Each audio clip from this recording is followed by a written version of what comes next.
Clip number 222۔ اس clip میں آپ قرآن پاک کی سورہ نساء کی آیت نمبر 153 سے 155 تک کی تلاوت، ترجمہ اور تفسیر قرآن صراط الجنان سنیں گے۔ بسم اللہ الرحمن الرحیم۔ ترجمہ: اللہ کے نام سے شروع جو نہایت مہربان رحمت والا ہے۔ يسألك أهل الكتاب أن تنزل عليهم كتابا من السماء فقد سألوا موسى أكبر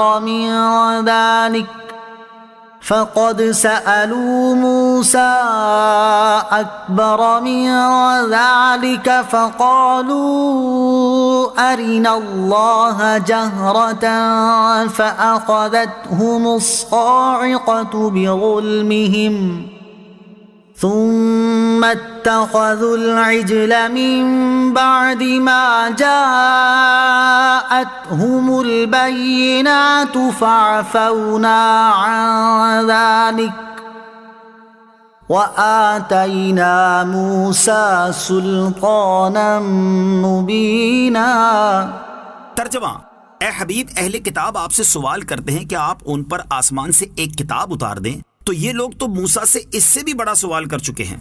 جو انہوں نے کہا تھا اے موسیٰ اللہ ہمیں اعلانیہ دکھا دو، تو ان کے ظلم کی وجہ سے انہیں کڑک نے پکڑ لیا۔ پھر ان کے پاس روشن نشانیاں آ جانے کے باوجود وہ بچڑے کو معبود بنا بیٹھے۔ پھر ہم نے یہ معاف کر دیا اور ہم نے موسیٰ کو روشن غلبہ عطا فرمایا۔ یسألوک اہل الکتاب، اہل کتاب آپ سے سوال کرتے ہیں۔ اس آیت کا شان نزول یہ ہے کہ یہودیوں میں سے کعب بن اشرف اور فخاس بن عازورہ نے سرکار مدینہ صلی اللہ تعالیٰ علیہ وسلم سے عرض کیا کہ اگر آپ نبی ہیں تو ہمارے پاس آسمان سے یک بارگی کتاب لائیے، جیسے حضرت موسیٰ علیہ السلام توریت لائے تھے۔ ان کا یہ سوال ہدایت حاصل کرنے کے لیے نہ تھا بلکہ سرکشی و بغاوت کی وجہ سے تھا۔ اس پر یہ آیت نازل ہوئی اور سرکار دو عالم صلی اللہ تعالیٰ علیہ وسلم کو تسلی کے طور پر فرمایا گیا کہ آپ ان کے سوالوں پر تعجب نہ کریں کہ آپ صلی اللہ تعالیٰ علیہ وسلم سے یک بارگی قرآن نازل ہونے کا سوال کرتے ہیں، کیونکہ یہ سوال ان کی کمال درجے کی جہالت کی وجہ سے ہے، اور اس قسم کی جہالتوں میں ان کے باپ دادا بھی گرفتار تھے۔ اگر ان کا سوال طلب ہدایت کے لیے ہوتا تو پھر دیکھا جاتا، مگر وہ تو کسی حال میں ایمان لانے والے نہ تھے۔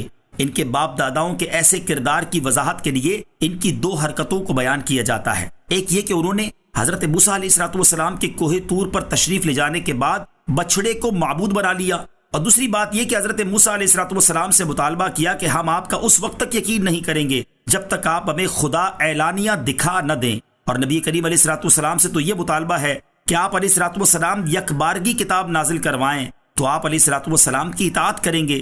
لیکن جب حضرت موسیٰ علیہ السلام پر یک بارگی تورات نازل ہوئی تو بجائے اطاعت کرنے کے انہوں نے خدا عز و جل کے دیکھنے کا سوال کر دیا، اور اصل مسئلہ ہی یہ ہے کہ نہ کرنے کے 100 بہانے ہوتے ہیں۔ وَآتَيْنَا مُوسَىٰ سُلْطَانًا مُبِينًا، اور ہم نے موسیٰ کو روشن غلبہ عطا فرمایا۔ حضرت موسیٰ علیہ السلام کو روشن غلبہ و تسلط عطا فرمایا گیا کہ جب آپ علیہ السلام نے بنی اسرائیل کو توبہ کے لیے خود ان کے اپنے قتل کا حکم دیا تو وہ انکار نہ کر سکے، اور انہوں نے آپ علیہ السلام کی اطاعت کی۔ وَرَفَعْنَا فَوْقَهُمُ الطُّورَ بِمِيثَاقِهِمْ وَقُلْنَا لَهُمُ ادْخُلُوا الْبَابَ سُجَّدًا وَقُلْنَا لَهُمْ لَا تعدوا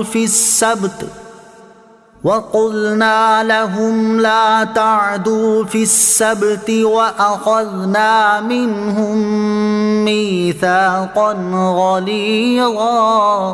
ترجمہ: پھر ہم نے ان سے عہد لینے کے لیے ان پر کوہ طور کو بلند کر دیا، اور ان سے فرمایا کہ دروازے میں سجدہ کرتے داخل ہو، اور ان سے فرمایا کہ ہفتے کے دن میں حد سے نہ بڑھو، اور ہم نے ان سے مضبوط عہد لیا۔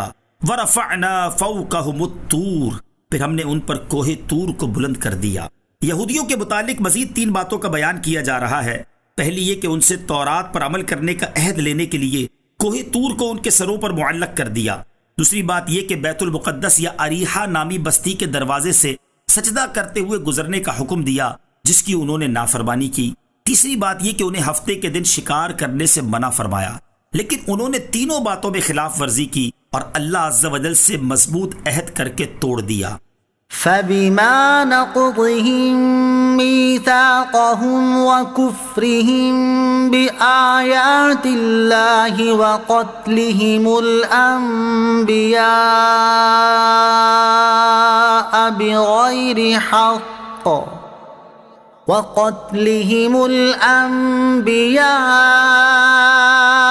بغير حق وقولهم قلوبنا غلف بل طبع الله عليها بكفرهم فلا يؤمنون إلا قليلا۔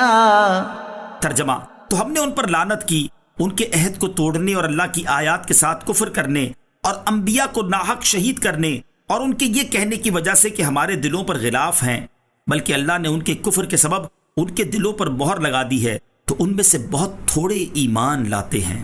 فَبِمَا نَقْضِهِم مِّيثَاقَهُمْ، تو ان کے عہد توڑنے کی وجہ سے۔ یہاں سے اہل کتاب کے جرائم کی ایک فہرست اور اس پر غضب الہی کا بیان شروع ہے۔ یہودیوں کے جرائم کی فہرست طویل ہے۔ اس آیت اور اس سے اگلی آیات میں ان کے نصف درجن سے زائد جرائم بیان کیے گئے ہیں۔ نمبر 1، یہودیوں نے اللہ عز و جل سے کیے ہوئے عہد کو توڑا۔ اس کی تفصیل اس سے گزشتہ آیت میں گزر چکی۔ نمبر 2، یہودیوں نے اللہ عز و جل کی نشانیوں کا انکار کیا جو انبیاء علیہ السلام کی صداقت پر دلالت کرتی تھی، جیسا کہ حضرت موسیٰ علیہ السلام کے معجزات۔ نمبر 3، یہودیوں نے انبیاء کرام علیہ السلام کو شہید کیا، اور یہودی خود سمجھتے تھے کہ ان کا انبیاء علیہ السلام کو شہید کرنا ناحق ہی تھا۔ نمبر 4، یہودیوں نے نبی کریم علیہ السلام سے کہا تھا کہ ہمارے دلوں پر غلاف چڑھے ہوئے ہیں، چونکہ یہ بھی ان کا جھوٹ اور نبی کریم علیہ السلام کی دعوت کو ٹھکرانا تھا، لہٰذا یہ بھی سبب عذاب ہوا۔ 5واں اور 6واں جرم اگلی آیت میں بیان کیا گیا ہے۔ بل طبع اللہ علیہا، بلکہ اللہ نے ان کے دلوں پر مہر لگا دی۔ ارشاد فرمایا کہ یہودی کہتے ہیں ہمارے دلوں پر پردے پڑے ہوئے ہیں، بلکہ حقیقت یہ ہے کہ اللہ عز و جل نے ان کے کفر کی وجہ سے ان کے دلوں پر مہر لگا دی ہے، لہٰذا کوئی واعظ و نصیحت ان کے دلوں پر کارگر نہیں ہو سکتی۔ اس سے معلوم ہوا کہ کفر اور بدکاریاں دل پر مہر لگ جانے کا باعث ہو جاتی